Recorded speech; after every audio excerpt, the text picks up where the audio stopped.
Get out of your seat. Now, or we call security. The words cut through the cabin like a blade, sharp enough to make several heads snap up at once. The aisle froze. Conversations died mid-sentence. Even the low hum of the aircraft seemed to hesitate, as if the plane itself sensed something was about to go wrong.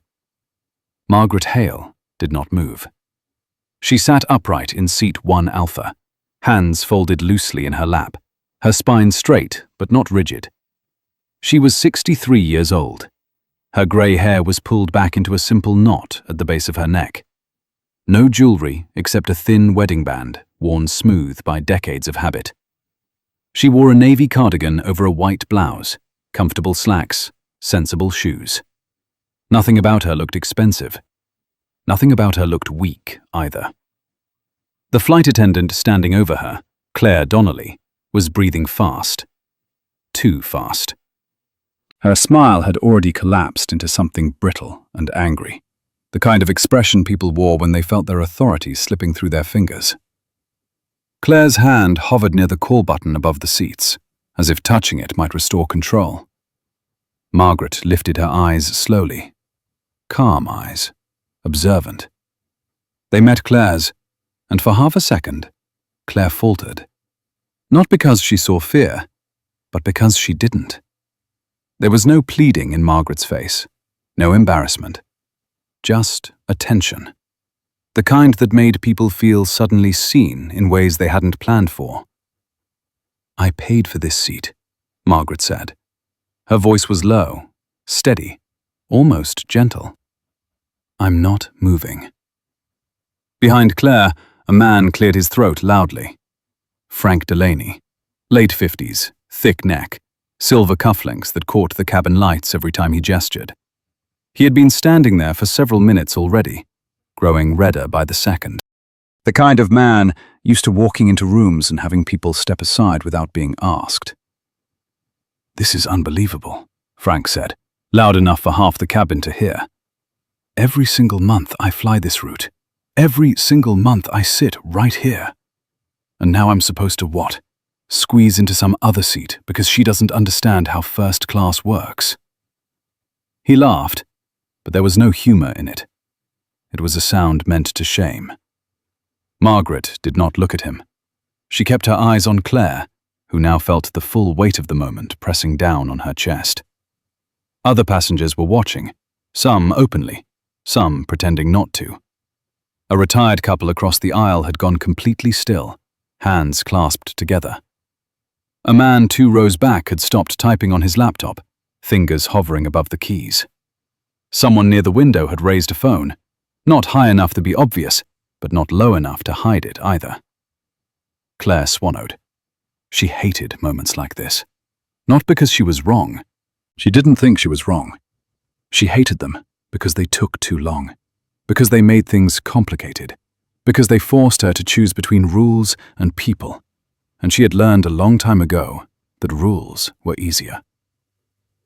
"Ma'am," Claire said, her tone tightening, "this seat has been reassigned. We need to accommodate another passenger. I need you to gather your belongings." Margaret tilted her head slightly, a small movement, thoughtful, almost sad.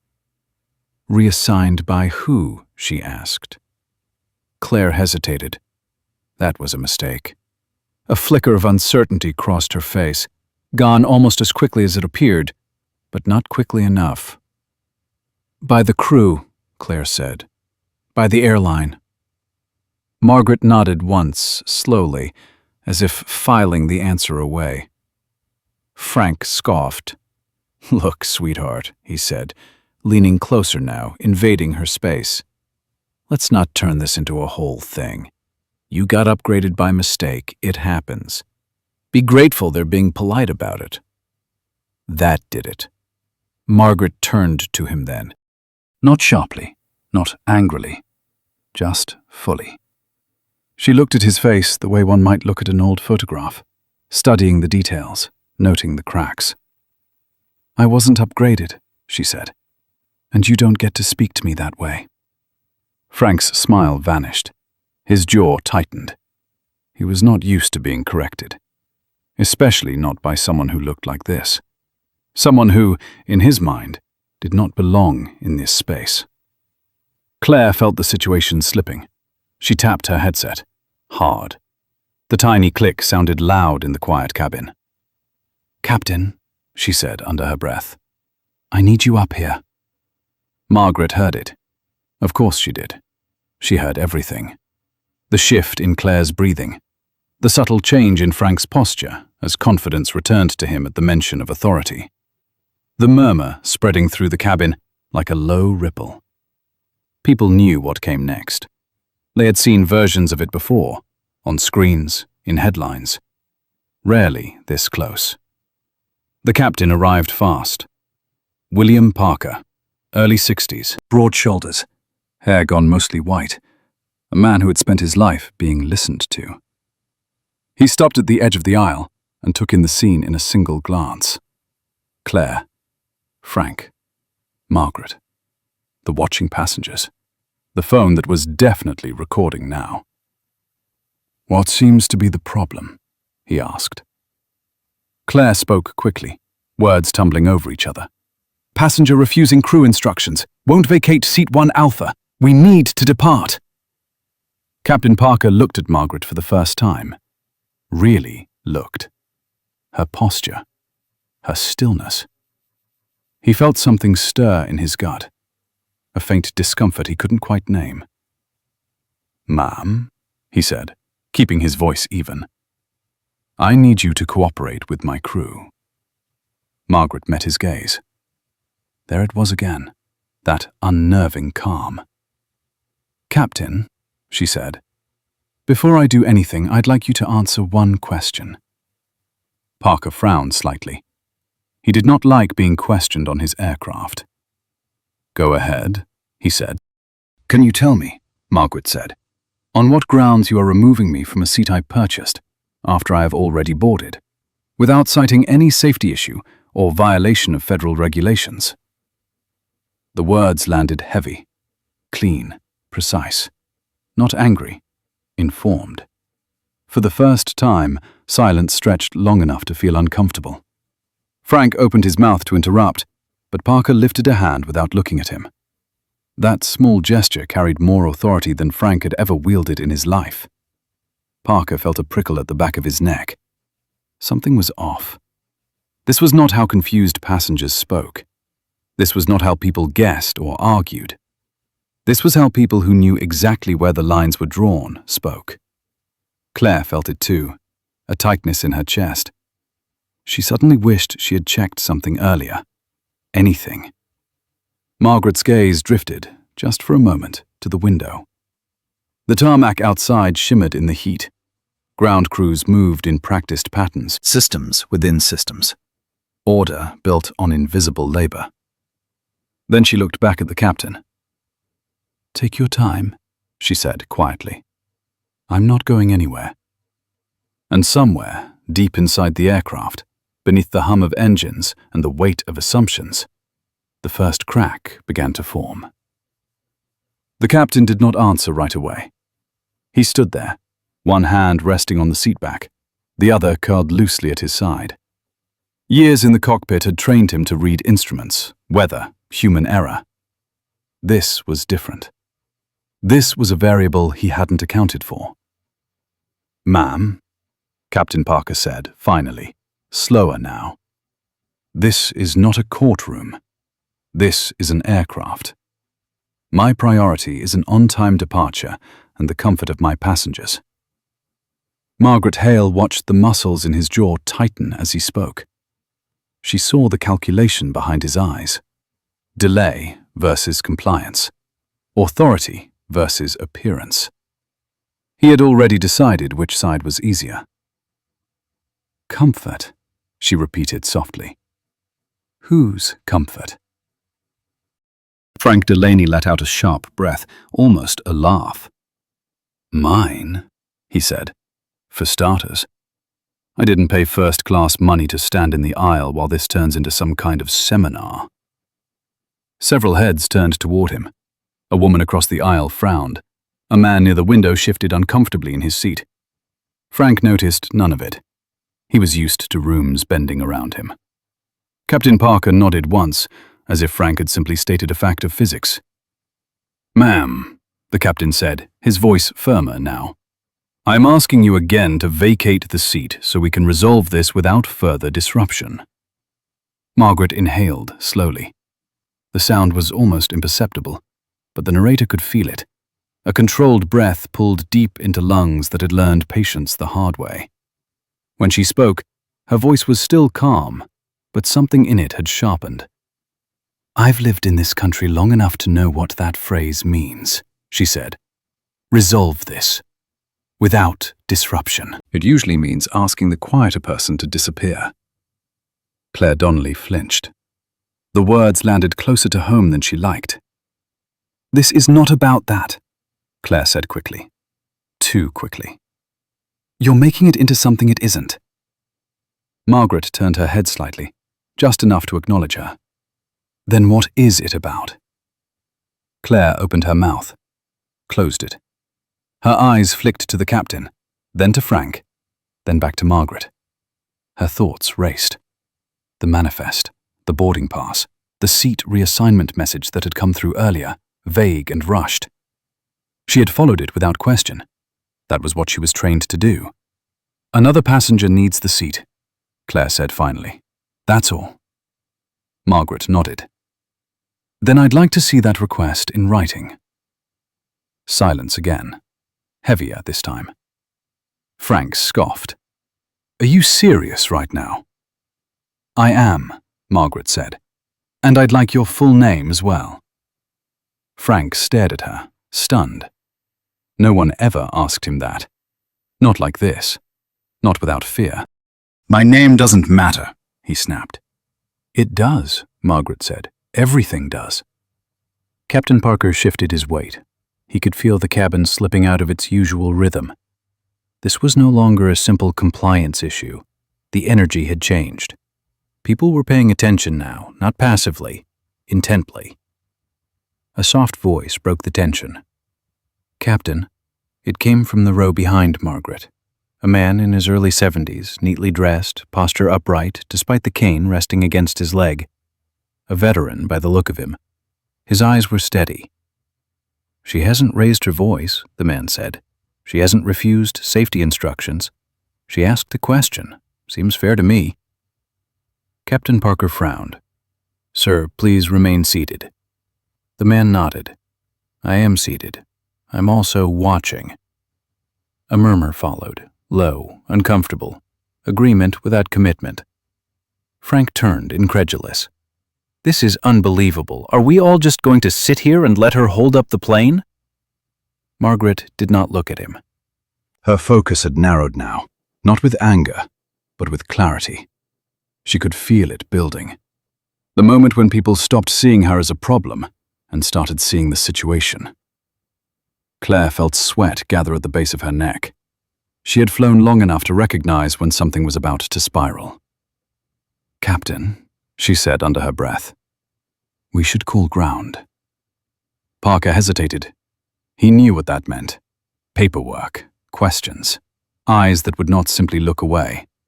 Margaret heard it anyway. "Go ahead," she said. "Call them." Frank's head snapped toward her. "You don't get to decide that." Margaret finally looked at him again. This time her gaze was colder. "I'm not deciding," she said. "I'm allowing." The captain studied her face, the lines around her eyes, the steadiness in her hands. People who bluffed talked more. People who panicked begged. She did neither.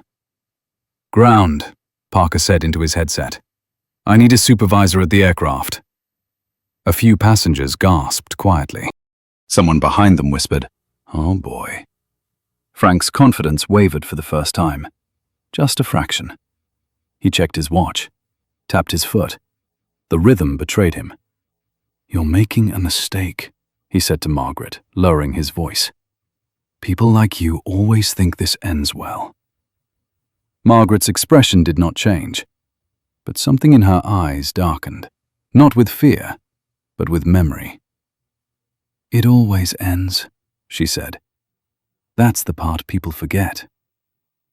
The supervisor arrived minutes later, but it felt longer. Denise Carter, late 40s, practical shoes, hair pulled back tight. She took in the scene in seconds.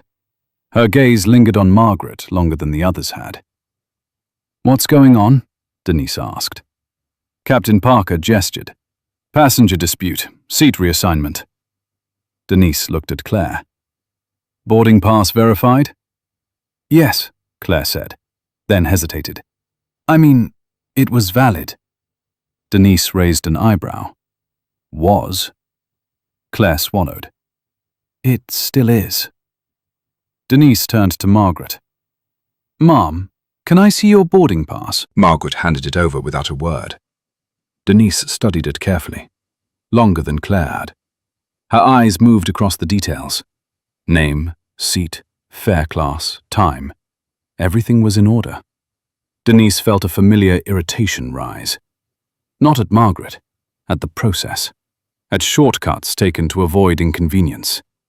She handed the pass back. "This seat belongs to you." Frank exploded. "That's ridiculous. I've flown this airline for 30 years. Denise looked at him evenly. "And today, you're flying seat 1 Bravo." Frank's face flushed. "I will not." Denise didn't raise her voice. She didn't need to. "Then you're welcome to deplane and speak with customer relations." The cabin held its breath. Frank looked around. The phones, the eyes, the sudden absence of allies. He saw it then. The shift. The subtle but unmistakable turn. Margaret watched him crumble, just slightly. Not enough to fall. Enough to reveal the man beneath the entitlement. Frank grabbed his bag from the overhead bin with sharp movements. "This airline has lost my business." Denise nodded. "I'll make a note of that." As Frank moved down the aisle, no one looked at him. Not with admiration. Not with sympathy. Captain Parker exhaled slowly. Claire stared at the floor.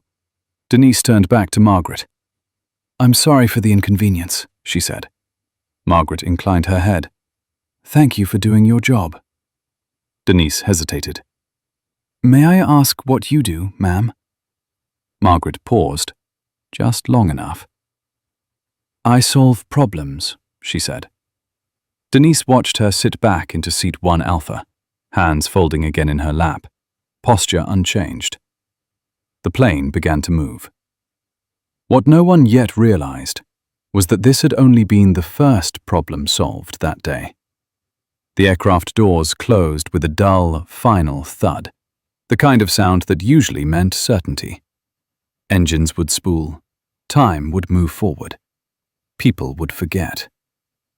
But Captain Parker did not feel settled as he returned to the cockpit. Something about the woman in seat 1 Alpha clung to him, like a loose thread he couldn't stop noticing. Margaret Hale sat perfectly still as the plane pushed back from the gate.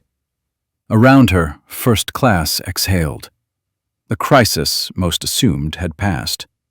The veteran behind her adjusted his cane and gave a small nod in her direction, a quiet acknowledgement between two people who had lived long enough to recognize when lines were being tested. Margaret returned the nod without turning fully around. Claire Donnelly remained frozen near the galley, fingers clenched around a service tablet that suddenly felt heavier than it should have. Her face burned. Not with guilt exactly, with exposure. She had been certain of her instincts, certain of her authority, certain of who belonged where. And now that certainty had cracked, leaving something raw underneath. She glanced toward Margaret. The woman had closed her eyes, not in triumph, not in relief, but in something that looked like restraint, as if she were holding something back. The seatbelt sign chimed off. A few polite claps rippled through the cabin, then faded. A man 2 rows up leaned to his wife and whispered, "About time." Another murmured, "Handled that well," though he didn't specify by whom. Claire forced herself to move. Training kicked in, muscle memory. She began preparing for beverage service, but her hands trembled just enough that she had to pause and breathe through her nose. She hated that Margaret had done this without raising her voice, without pleading, without giving Claire anything obvious to push against. Frank Delaney's empty seat felt louder than his presence ever had. As Claire approached Seat 1 Alpha, she practiced the words in her head. Neutral, professional, apologetic but not too much. The script Airlines taught for moments that could not be undone.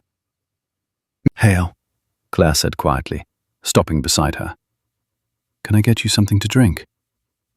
Margaret opened her eyes slowly. She looked at Claire the way she had earlier, not with judgment but with attention. It made Claire's throat tighten. "Water will be fine," Margaret said. Claire nodded and moved away quickly, relief and discomfort twisting together in her chest. She poured the water carefully, set it on the tray, and retreated, unaware that several passengers were watching her now, recalibrating their own quiet assumptions. Margaret lifted the glass but did not drink. She stared at the surface of the water as the plane climbed, the liquid trembling gently with the vibration of ascent. Her reflection wavered there. Older, yes. Tired, certainly. But intact. Inside her, something else stirred. Not anger, not satisfaction. A calculation, precise and deliberate. She thought of the call she had taken 3 nights ago, past midnight, when the West Coast offices should have been dark. A whispered warning, a delayed maintenance report, a decision deferred by people too comfortable to feel urgency anymore. She had boarded this flight already carrying that weight, already aware that something larger was in motion. This incident had not created the storm. It had stepped into it. In the cockpit, Captain Parker stared at his instruments, but his mind replayed the exchange. The question she had asked, the way she had asked it. He had flown for over 40 years. Storms, emergencies, mechanical failures. He had prided himself on judgment, on knowing when to push and when to yield. And yet, his first instinct had been to remove her. He did not like that. "Everything stable," his first officer said, breaking the silence. "Yes," Parker replied. Then, after a pause, "Did you hear about the situation in first class earlier?" The first officer nodded. "Heard enough. Looked messy." Parker exhaled. "She quoted regulations." The first officer raised an eyebrow. "That usually means trouble." Parker said nothing. He watched the altitude climb, the numbers smooth and obedient, unlike people. Back in the cabin, the veteran behind Margaret shifted again. He leaned forward slightly. "Ma'am," he said softly, careful not to intrude.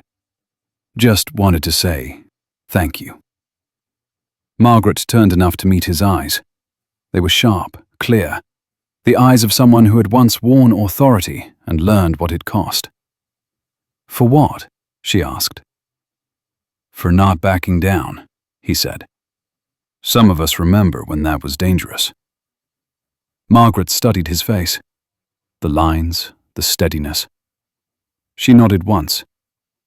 "Some of us never forgot." He smiled faintly and leaned back. The plane leveled off. The cabin lights dimmed slightly. Normalcy tried to reclaim its territory.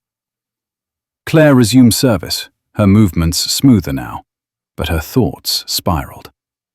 She remembered the look on Denise Carter's face when the boarding pass had been verified. Not surprise, disappointment. Claire had felt that disappointment land on her like a verdict.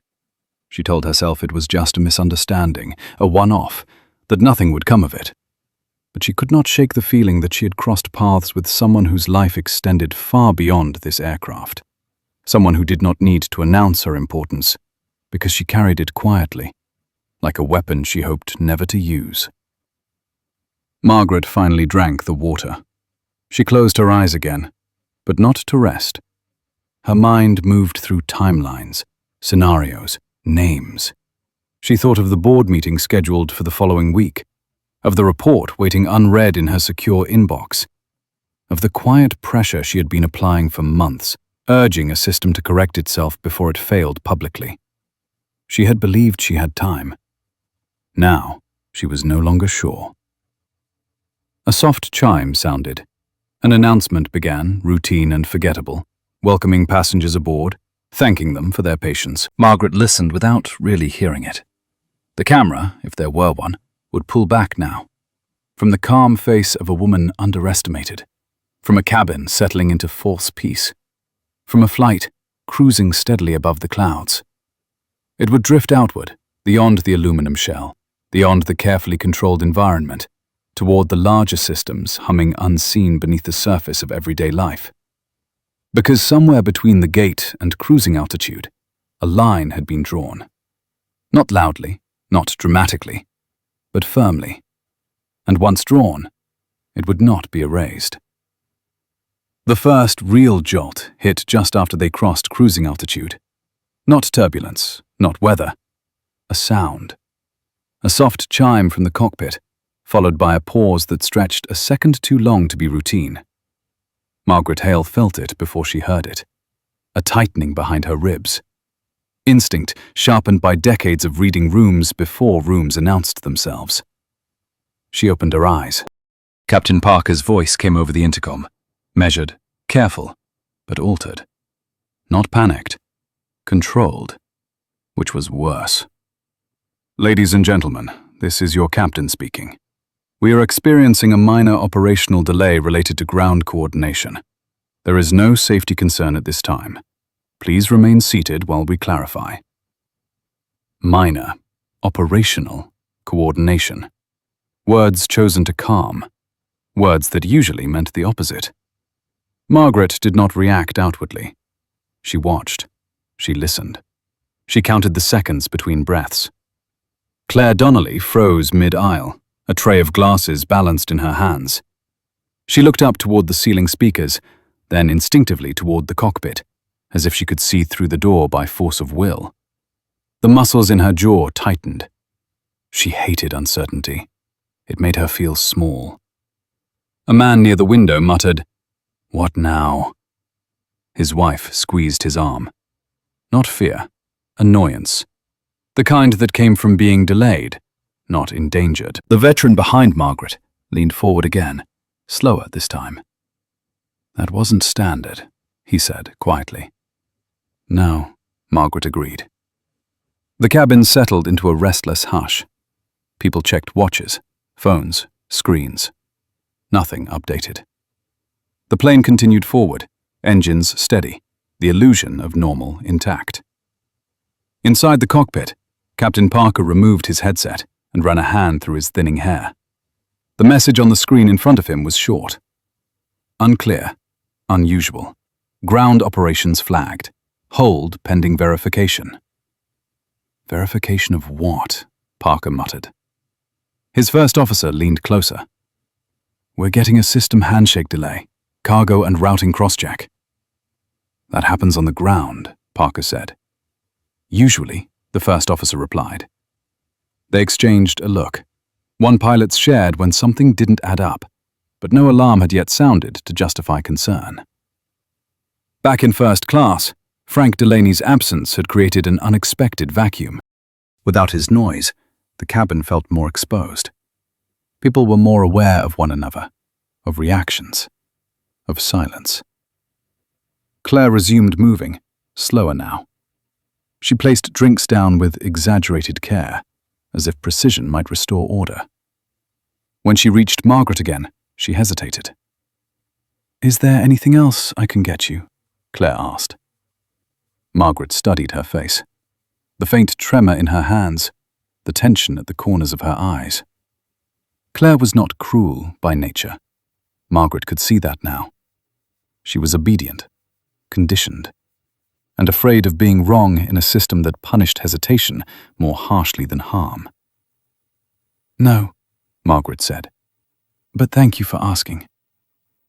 Claire nodded, relief flickering across her face before she caught herself. She turned away, shoulders stiff. Margaret leaned back, and let her gaze drift to the window. Clouds rolled beneath them, vast and indifferent. She thought of her father, long gone now, who had worked 30 years at a rail yard and used to say the same thing every time a train ran late. It's never the train. It's the people pretending they know where it's going. Her mind shifted, deliberately, to the unopened messages waiting for her. The one marked urgent. The one she had chosen not to read before boarding.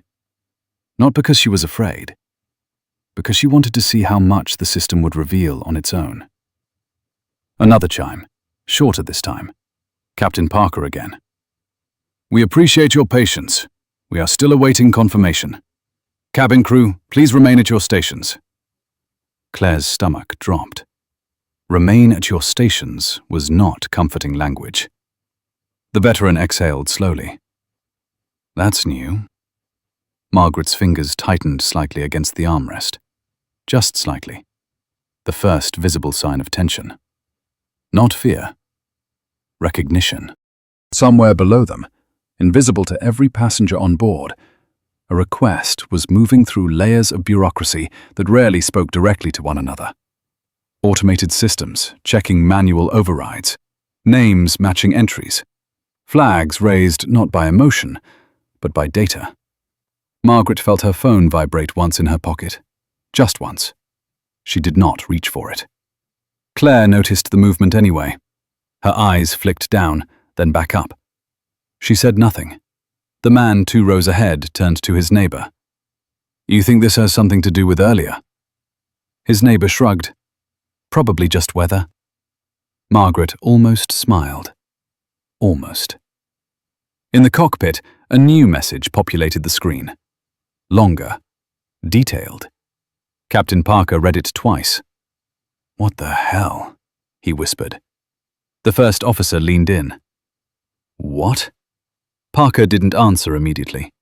He pressed the call button for cabin leadership. Claire, he said when she responded. I need you in the cockpit. Now. Claire felt every eye on her as she secured the cot and moved forward. Her heart hammered. She had made a mistake. She knew it now. Not just earlier, just now. Staying quiet, hoping it would pass. She slipped into the cockpit, and the door closed behind her with a soft hiss that sounded louder than it should have. Parker turned the screen toward her. Does this name mean anything to you? Claire stared. The letters swam for a moment before resolving. She shook her head. No, she said. Should it? Parker exhaled through his nose. It does. He didn't explain further. He didn't need to. The look on his face told her enough. Something had changed. Something irreversible. Back in the cabin, Margaret sat perfectly still again. She could feel the shift in the air, subtle but unmistakable. The way attention moved before sound. The way order hesitated. The veteran behind her whispered, You all right? Yes, Margaret said. Are you? He smiled faintly. I've been worse. Another minute passed. Then another. Finally, the cockpit door opened. Captain Parker stepped out. His posture was different now. Straighter, more deliberate. His gaze swept the cabin, no longer searching for compliance, but for alignment. He stopped beside seat 1 Alpha. Margaret looked up at him. Ms. Hale, Parker said, and for the first time, he used her name. The cabin went still. I need to speak with you privately. Margaret studied his face. The tension, the respect that had not been there before. She nodded. Of course. As she unbuckled her seatbelt and stood, the camera would catch it if this were a film.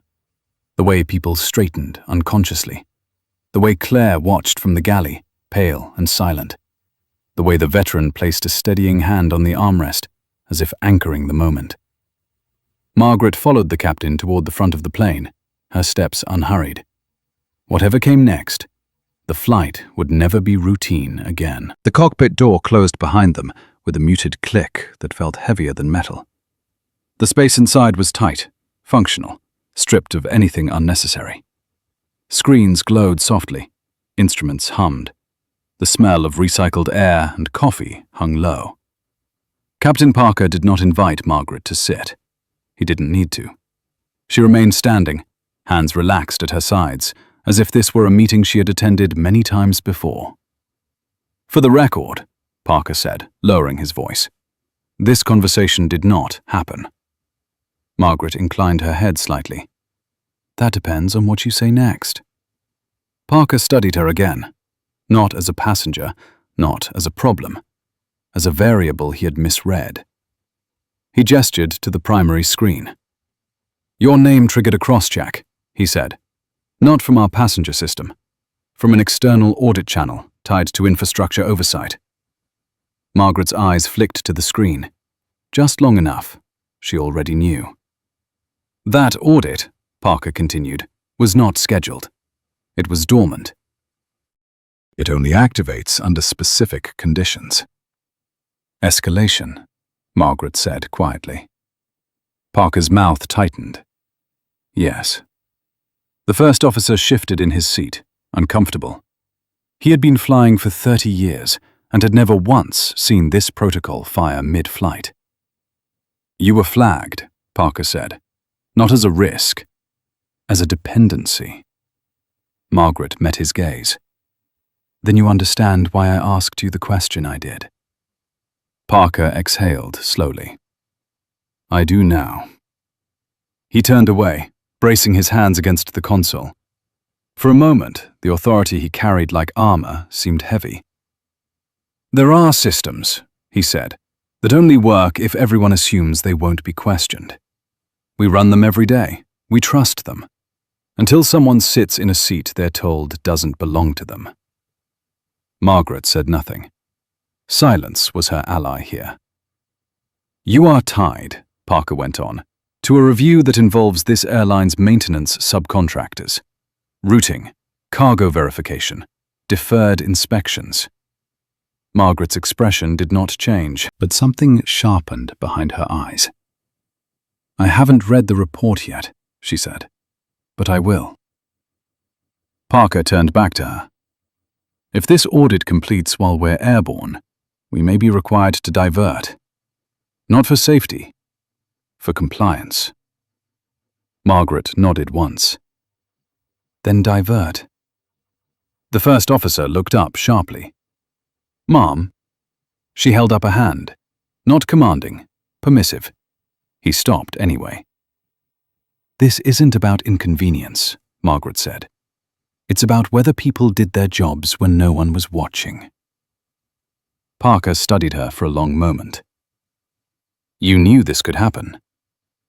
"I suspected," Margaret replied. "I hoped it wouldn't." The cockpit was quiet, except for the steady rhythm of flight. Outside, the sky stretched endless and indifferent. "What happened out there," Parker said finally, "should not have happened." Margaret looked at him. Really looked. "It happens every day," she said. "It just usually happens to people without leverage." That word landed between them. Leverage. Parker straightened. The decision had already been made. He pressed the intercom. "Ladies and gentlemen," his voice filled the cabin, controlled but firm. "We will be making a brief diversion due to a compliance review. This is not an emergency. We appreciate your patience." A ripple of confusion spread through the cabin. Murmurs, questions. Claire stood frozen near the galley, blood draining from her face. Margaret stepped back toward the door. "Captain," she said. Parker met her eyes. "Yes?" "When you return to the cabin," Margaret said, "I suggest you remind your crew that authority is not the same as correctness." Parker nodded once. "Understood." The door opened. Margaret walked back into first class. Every eye found her. Not with suspicion this time, with curiosity, with something closer to respect. The veteran behind her watched her pass, his expression unreadable now, almost reverent. She sat back down in seat 1 Alpha, buckled in, folded her hands. Claire approached slowly, as if nearing something volatile. "Miss Hale," she whispered. "What's happening?" Margaret looked up at her. There was no triumph in her voice when she answered. "Accountability," she said. "It's overdue." The plane banked gently, beginning its turn. Somewhere far below, systems that had long operated in shadow were being forced into light. And for the first time since boarding, Margaret allowed herself to feel it. Not satisfaction, not anger. Relief. Because once a system reveals itself, it can no longer pretend it is innocent. The announcement landed like a dropped glass. Not loud enough to shatter anything, but sharp enough to make everyone look up. A diversion. Compliance review. People tasted the words differently. Some heard delay. Others heard trouble. A few, the ones who had lived long enough to recognize bureaucratic language, heard something else entirely. Exposure.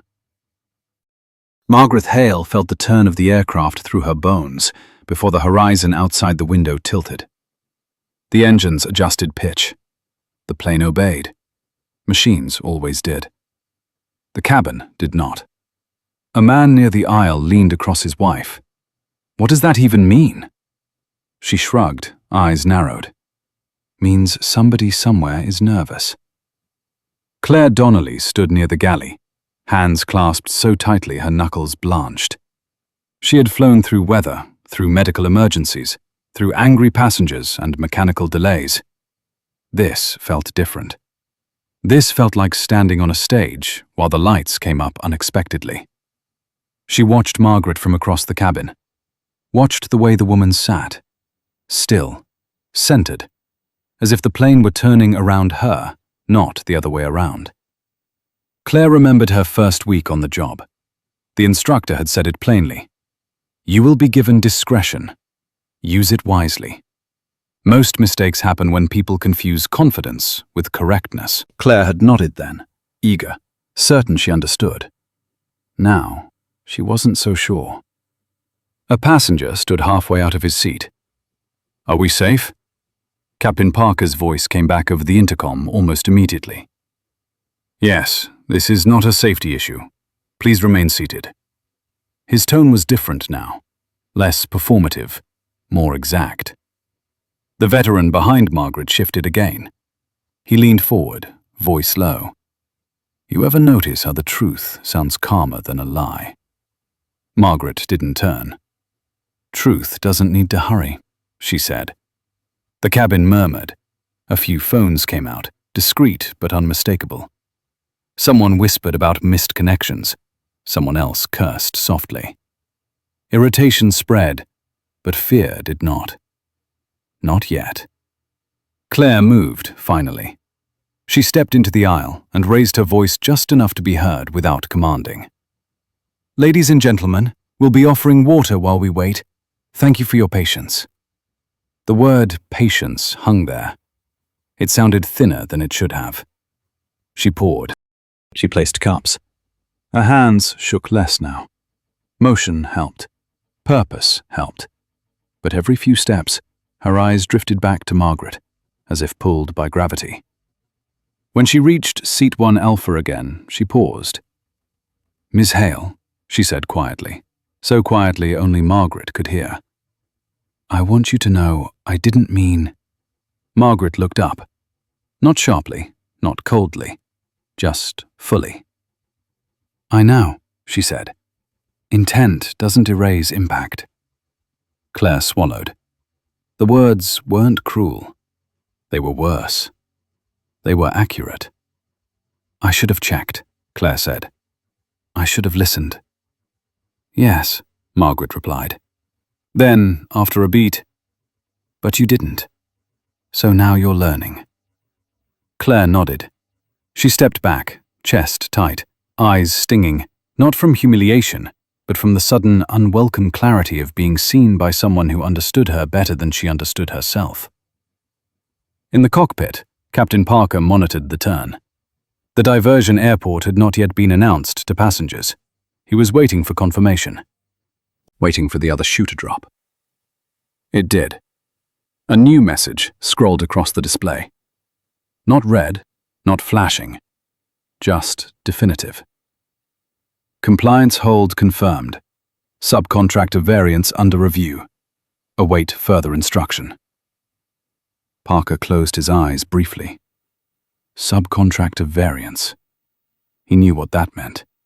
Deferred maintenance, paperwork massaged to meet deadlines, decisions made quietly, signed off by people who assumed no one would trace the line all the way back. He thought of Margaret's question again, the way she had framed it. Clean, legal, unemotional. She hadn't been defending a seat. She had been testing a system. The first officer broke the silence. "We've got a holding pattern ahead." Parker nodded. "We'll hold." Back in the cabin, the holding pattern announced itself through sensation. A gentle loop, the same view of cloud passing the window again. Time stretching sideways. Irritation grew teeth. "This is ridiculous," someone muttered. "I've got a grandkid waiting," another said. A woman near the window crossed herself, not out of fear, but habit. Margaret listened to it all. She did not absorb it. She had learned long ago the difference between responsibility and ownership. These feelings were not hers to carry. Her phone vibrated again. Twice this time. She did not look. The veteran leaned closer. "You don't seem surprised." Margaret met his eyes. Surprise is for people who believe systems exist to protect them. He studied her, then nodded slowly. "You sound like someone who's fixed a few." "Broken ones," she corrected. "Fixed comes later." A sudden rustle moved through the cabin as a uniformed memory stirred. People straightened, heads turned. The door at the front of the cabin opened. Captain Parker stepped out again. The difference was immediate. He moved with purpose now, not authority.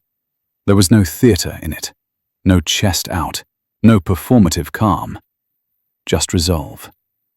He stopped at the edge of first class, looked at Margaret, then at the cabin. "Ladies and gentlemen," he said, voice steady, carrying easily without amplification. "We are entering a holding pattern, pending confirmation from ground operations. This may take some time.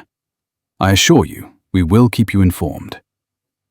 A man called out, "How long?" Parker didn't dodge it. "I don't know yet." That honesty rippled. Unease, yes, but also trust. He turned to Margaret, lowered his voice.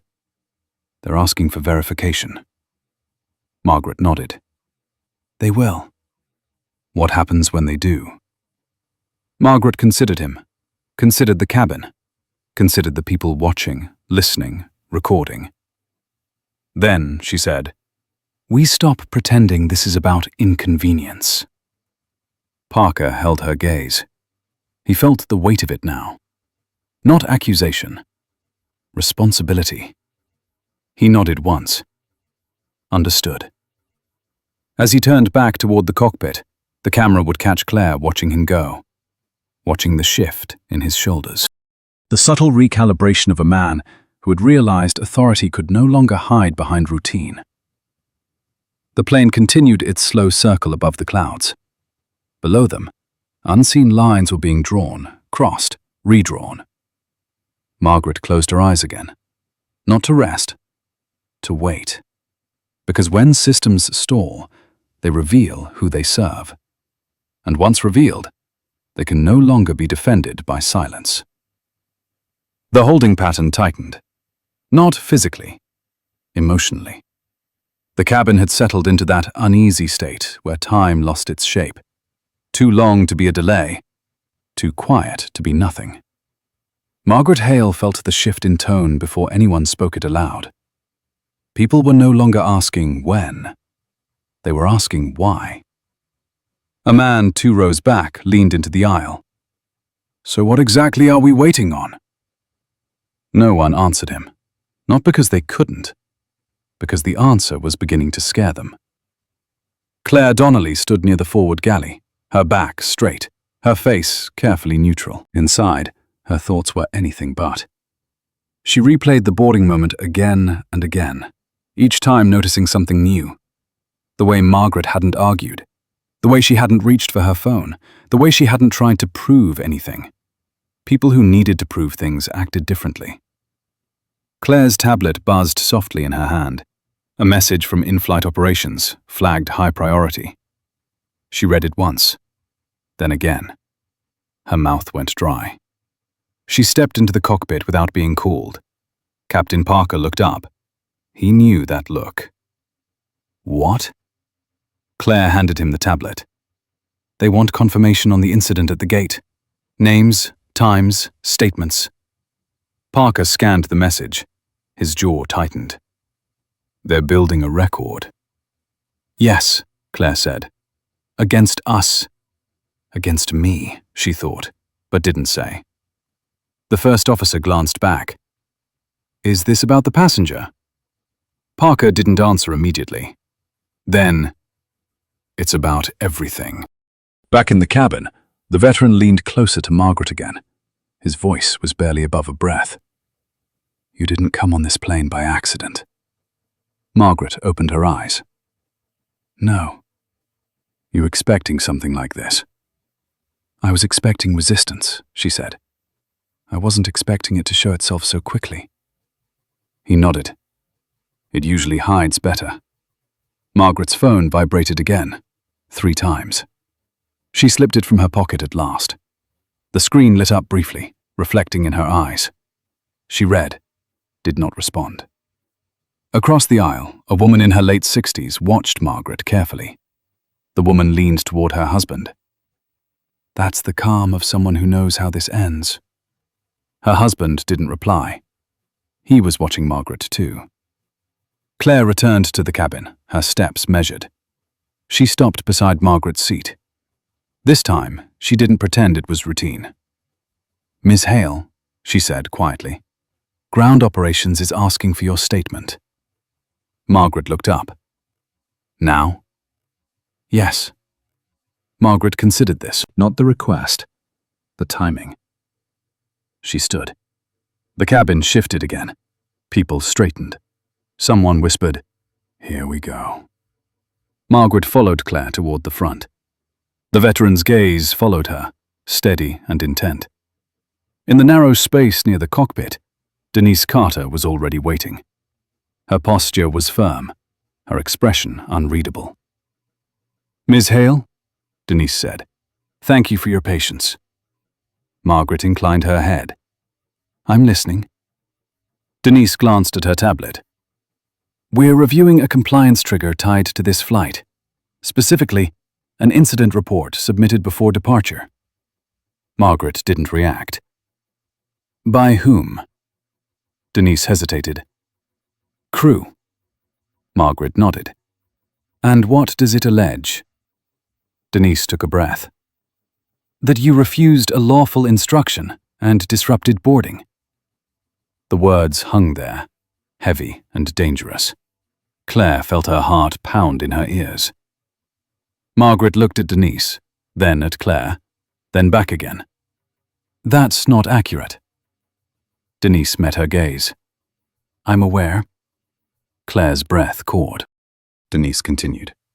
The system flagged the discrepancy. That's why we're here. Margaret studied Denise's face. This one was different. She saw it now. Not defensive, not threatened. Curious. Alert. You understand, Margaret said, that false reporting carries consequences. Yes, Denise replied. That's why I'm asking for your account. Margaret nodded. I'll give it. On the record. Claire flinched. Denise didn't. Margaret spoke calmly, clearly. She described the boarding, the reassignment attempt, the lack of documentation, the language used. She did not embellish. She did not soften. She spoke like someone who knew every word would be examined later by people she would never meet. When she finished, Denise closed the tablet slowly. "Thank you," she said. "We'll need to verify." "With the video," Margaret said. Denise looked up sharply. "You know about that?" Margaret's gaze flicked briefly toward the cabin, toward the phones. "Someone always records," she said.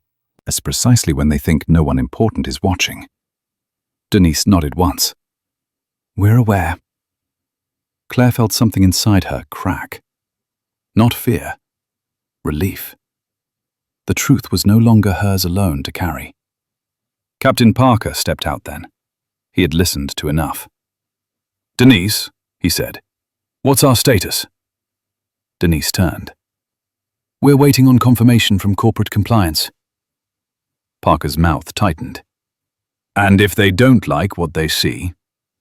Denise didn't sugarcoat it. "Then this flight becomes evidence." The word landed hard. A murmur rippled through the cabin as they returned. The tension was no longer speculative. It had weight now. Shape. Margaret sat back down in seat 1 Alpha, buckled in, folded her hands. The veteran leaned forward one last time. "You ever get tired of this?" Margaret's lips curved slightly. Not a smile, an acknowledgement. "No," she said. "I get tired of pretending it doesn't matter." The plane continued its slow, deliberate circle above the clouds. Somewhere below, inboxes were filling. Calls were being returned faster than usual. People who had signed off on small decisions were beginning to realize those decisions had names attached to them now. Margaret closed her eyes. The reveal was coming, and when it did, it would not be gentle. The call came through without warning. No chime, no announcement. Just a sharp change in the pitch of the cockpit's ambient hum, the kind pilots noticed before alarms did. Captain Parker stiffened. His first officer leaned forward, eyes narrowing at the screen. "That's not routing," the first officer said. "That's corporate." Parker didn't answer. He pressed the headset tighter against his ear, listened. His face drained of color, then steadied into something harder, more controlled. "Yes," he said quietly. "I understand." A pause, longer this time. "Yes," he repeated. "I'll comply." He removed the headset and sat back for a moment, staring straight ahead. The aircraft continued its slow circle, patient, obedient. Parker felt anything but. "Captain," the first officer said carefully, "what's happening?" Parker exhaled through his nose. "They're freezing decisions. All of them. That's not procedure." "No," Parker said. "It's damage control." He stood, smoothing the front of his uniform not out of vanity, but habit. When he stepped out of the cockpit, the cabin felt it immediately. The subtle tightening, the collective inhale. Margaret Hale opened her eyes before he reached her. She didn't look surprised. She looked ready. Parker stopped at the front of first class. He did not touch the intercom. He spoke plainly, voice carrying without effort. "Ladies and gentlemen," he said, "we've received instructions from corporate compliance. Until further notice, this aircraft will remain in a holding pattern." A ripple of protest rose, then stalled. Something in his tone discouraged interruption. Parker continued. "There is an ongoing review related to pre-departure conduct. This review involves documentation submitted by crew." Claire Donnelly felt the blood leave her face. She knew, in that instant, but whatever came next would not be abstract. It would be personal. Parker turned slightly, angling his body toward Margaret, though his words addressed the cabin. "This review also involves a passenger who has requested that proper procedures be followed." Margaret did not move, did not react. She simply met his gaze. Parker nodded once. A small gesture. Respect, finally placed where it belonged. "Ms. Hale," he said, "corporate compliance has asked to speak with you directly." A murmur rolled through the cabin, no longer restrained. Names whispered, questions half-formed. Margaret stood. The movement was unhurried, but it changed the room. People straightened. Phones rose higher now, no longer pretending. The veteran behind her placed both hands on his cane, eyes sharp. Margaret followed Parker to the cockpit door again. This time, Claire did not avert her eyes. She watched. Every step, every breath. Inside the cockpit, the voice on the other end of the line was calm, professional, and unmistakably cautious. A man used to conversations that carried consequences. "Ms. Hale," the voice said, "thank you for making yourself available." "Of course," Margaret replied. "I believe in timely accountability." A pause, a recalibration. "We're reviewing a series of internal reports connected to this flight," the voice continued. "Specifically, a request to remove a passenger without documented cause." Margaret waited. "We've also received external flags," the voice added. "Independent, automated. They triggered when your name appeared." Margaret's eyes flicked briefly to the instrument panel, then back to nothing. As designed. Another pause, shorter this time. "Ms. Hale," the voice said, "for the record, can you confirm your role?" Margaret did not hesitate. "I serve on multiple federal infrastructure advisory boards. I consult on compliance risk for transportation networks. I am also the primary author of the ethical escalation framework your airline adopted 3 years ago." Silence. Captain Parker felt it hit like a pressure change. "I didn't board this flight to test anyone," Margaret continued. "But when a system reveals itself, I document it." The voice cleared his throat. "There is concern," he said carefully, "that the crew's actions may constitute procedural misconduct." "Concern is appropriate," Margaret replied. "Accuracy is better." The voice lowered. "We're receiving video." Margaret nodded, though no one could see it. "You will." Claire stood just outside the cockpit, close enough to hear nothing, far enough to imagine everything. Her tablet buzzed again. This time, it wasn't operations. It was human resources. She didn't open it. In the cabin, speculation hardened into understanding. People weren't asking what was happening anymore. They were watching who would be held responsible. Frank Delaney's empty seat felt like a prophecy. The call ended. Parker removed the headset slowly. "What happens now?" he asked. Margaret turned to him. "Now you wait." Parker nodded. He understood waiting. What he hadn't understood, until today, was being observed while doing it. They returned to the cabin. Margaret resumed her seat. The veteran behind her leaned forward. "They finally figure it out?" he asked quietly. Margaret's voice was soft. "They're beginning to." Minutes passed. Then more. Claire's tablet chimed. This time she opened it. Her breath caught. She stepped toward Parker, hands trembling. "Captain." He took the tablet, read. His expression closed. "What does it say?" the first officer asked. Parker handed it back to Claire. "It says the truth arrived before the spin." Claire stared at the words. Immediate suspension pending investigation. Access revoked. She felt the floor tilt. Not physically, internally. Margaret watched her from across the aisle. Not with satisfaction, with clarity. Claire swallowed and straightened. Years of training kicked in, stripped of arrogance, left with something cleaner. "I understand," Claire said quietly. "What do you need from me?" Parker studied her, then nodded. "Finish the flight. Professionally." Claire nodded. It was the hardest thing she had ever done. The intercom chimed once more. Parker's voice returned, steady, precise.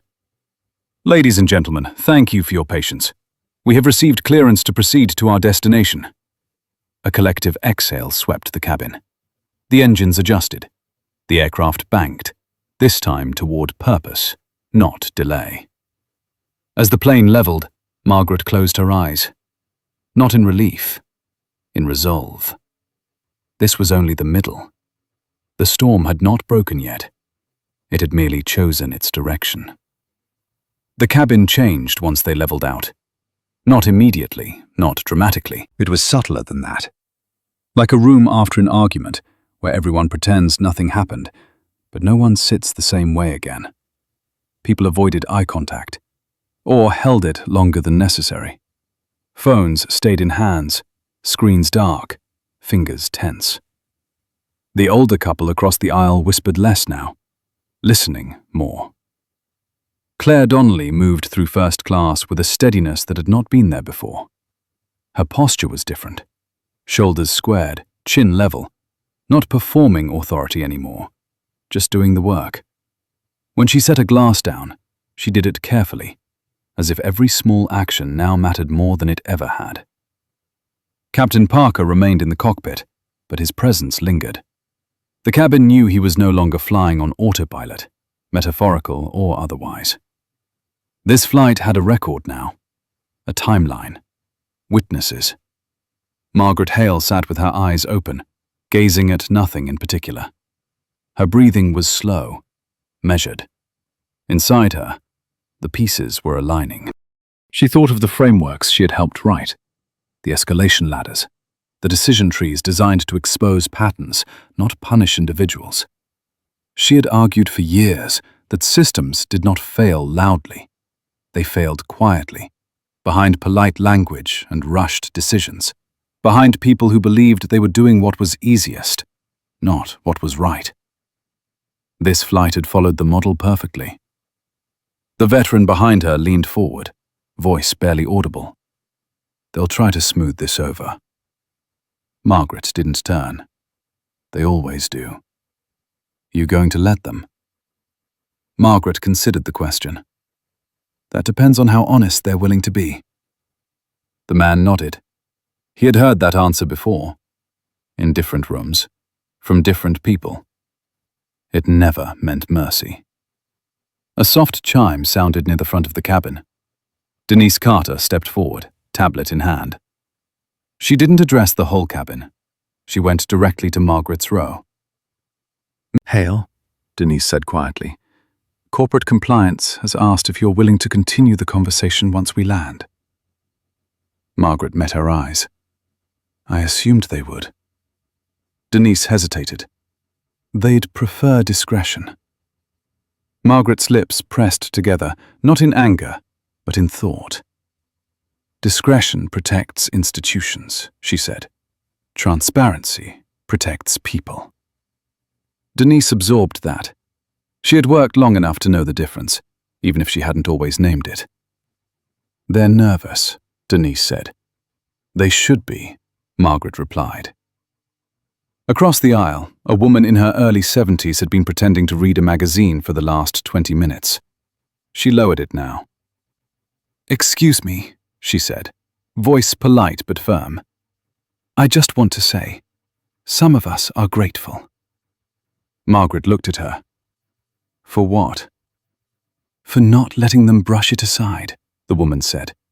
I was a nurse for 40 years. I know what happens when people decide something isn't worth the paperwork. Margaret nodded once. Peterwork is where accountability lives. The woman smiled faintly and lifted her magazine again, hands steadier than before. Claire paused near the galley, overhearing more than she was meant to. She felt the strange pull of alignment, the discomfort of realizing she had once stood on the opposite side of this moment without understanding why. Her tablet buzzed again. Another message from Human Resources. Clarification request. She didn't open it yet. She walked to the cockpit instead. Captain Parker turned as she entered. You all right? Claire nodded. I will be. Parker studied her. This doesn't define your whole career. Claire met his gaze. "No," she said, "but it defines today." Parker respected that answer. Below them, the coastline came into view, washed in afternoon light. The city waited, unaware of the reckoning forming above it. Margaret felt the descent begin before it was announced. She pressed her palm lightly against the armrest, grounding herself. Not from fear, from focus. Her phone vibrated again. This time she looked. A single message. Secure, brief. Ready when you are. She locked the screen and slipped the phone back into her pocket. The intercom chimed. Captain Parker's voice returned, composed, clear. "Ladies and gentlemen, we have begun our descent. We'll be on the ground shortly. Thank you for your cooperation." Cooperation. The word landed differently now. As the plane descended, the tension did not ease. It sharpened, like the moment before a verdict is read, before a door opens. Claire secured the cabin, seats upright, trays stowed. She moved with purpose, no wasted motion. When she reached Margaret's row, she paused. "Miss Hale," she said quietly, "I want to say, I understand now." Margaret looked up. "Understanding is a beginning," she said.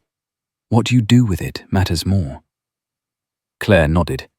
She straightened and moved on. The wheels touched down with a firm thud. The cabin jolted. A collective breath released, then caught again. Applause started, then died quickly. No one felt celebratory. The plane taxied, slowed, stopped.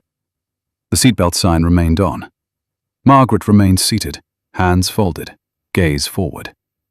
She knew what came next. The camera, if it were there, would linger on her face now. The calm, the resolve, the absence of doubt. This was the moment before the reveal. The moment systems feared most. Because once a name was spoken aloud, once authority was properly identified, there would be no returning to assumptions. The cabin waited. So did the ground. And Margaret Hale, underestimated and unmoved, waited with them. The seatbelt sign stayed lit long after the wheels stopped. A deliberate pause that told everyone on board this ending would not be rushed. Margaret Hale remained seated in one alpha, hands folded, posture unchanged, while the aisle slowly filled with standing bodies that did not move forward. No one reached for an overhead bin. No one complained. They waited, sensing that routine had been suspended by something heavier than policy. The cockpit door opened, and Captain Parker stepped out first, not to announce disembarkation, but to stand guard at the threshold. His expression was composed, professional, stripped of ego. Behind him came Denise Carter, tablet tucked under her arm, followed by two men in dark suits who did not wear airline insignia. They moved with the quiet authority of people who did not need permission to enter rooms. Their eyes scanned, not searching for a threat, but for confirmation. Denise stopped beside Margaret's seat. "Ms. Hale," she said evenly, "thank you for your patience. Corporate compliance is present." Margaret looked up and nodded. "So am I." One of the men stepped forward. Late 40s, calm face, federal pin, subtle but unmistakable. "Margaret Hale," he said, not asking. "I'm David Kessler, Transportation Oversight." Margaret rose. The movement was unhurried, but it shifted the air. People straightened instinctively. Claire Donnelly, standing near the galley, felt her breath catch as the full shape of the moment came into focus. "I'd prefer to speak on the ground," Margaret said. Kessler inclined his head. "Of course." Captain Parker turned to the cabin. "Ladies and gentlemen, please remain seated for a few moments longer. Thank you." No one argued. The aisle cleared as if by consensus. Margaret stepped forward, passing Claire. Claire met her eyes, searching for something she wasn't sure she deserved. "Ms. Hale," Claire said quietly, I'm sorry. Margaret paused. She did not soften. She did not harden. Then learn, she said, and don't wait for leverage next time. Claire nodded, throat tight, as Margaret moved on. On the jet bridge, the air felt colder, sharper. Voices echoed differently. The terminal beyond buzzed with ordinary chaos, unaware of the line that had just been crossed. Margaret walked between Kessler and Denise, her stride steady, her gaze forward. Inside a glass-walled conference room just off the gate, the conversation began without ceremony. Files were opened, tablets activated, video cued. The footage played silently at first. Boarding, the reassignment attempt, the language, the escalation, the pause where authority could have corrected itself and chose not to. Kessler watched closely. Denise did not look away. Margaret observed her own image on the screen with clinical detachment, as if reviewing a case study she had written herself. This was submitted as a refusal to comply, Kessler said. It was a refusal to disappear, Margaret replied. Denise nodded. The discrepancy triggered the compliance hold, and the subcontractor variance, Kessler added, scrolling. That was not supposed to surface today. Margaret met his gaze. Nothing surfaces by accident. Silence settled. Not awkward, but deliberate. We'll be issuing a formal notice, Kessler said. Crew actions, reporting accuracy, systemic bias indicators. Margaret folded her hands. Good. Include the training protocols and the escalation gaps. Denise looked up sharply. You've reviewed our internal frameworks. I helped design them, Margaret said. After a similar incident 10 years ago. Different airline. Same language. Kessler exhaled slowly. You boarded this flight knowing this might happen. Margaret did not deny it. I boarded knowing that if it did, it would matter. The meeting ended without raised voices or dramatic declarations.